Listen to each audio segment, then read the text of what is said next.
সারদার বিরুদ্ধে টাকা আত্মসাতের অভিযোগ উঠছে রাজ্য জুড়ে।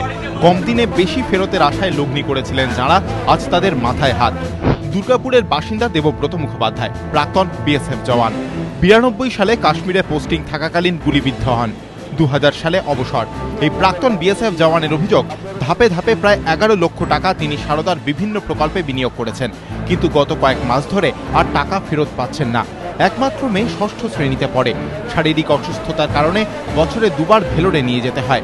সারদা কাণ্ডের পর এখন দিশেহারা অবস্থা দেবব্রতর। আমার এজেন্ট বলে সুব্রত চক্রবর্তী, উনি পুরুলিয়া ডাঙালে থাকে 2-3-এ। ও আমাকে বলেছিল যে সরকারি সংস্থার কিছু যুক্ত আছে, এর সাথে সরকারি পয়সা রাখতে পারো। তার সমস্ত পয়সাটা আমি দিয়ে দিচ্ছি। আজ আমি অসহায়। দেবব্রতর দাবি, সুব্রত চক্রবর্তী ও তার স্ত্রী মুনমুন এজেন্ট হিসেবে তাকে সারদায় বিনিয়োগ করতে প্রলোভন দেখান। এই দুজনের বিরুদ্ধে দুর্গাপুর থানায় অভিযোগ দায়ের করেছেন তিনি। এদিকে দুর্গাপুরের 52টি ভুঁইফোড় অর্থলগ্নি সংস্থার বিরুদ্ধে কড়া ব্যবস্থা নেওয়ার আর্জি জানিয়ে এদিন জেলা শাসকের হাতে সংস্থাগুলির নামের একটি তালিকা তুলে দেয় দুর্গাপুর পুরসভা।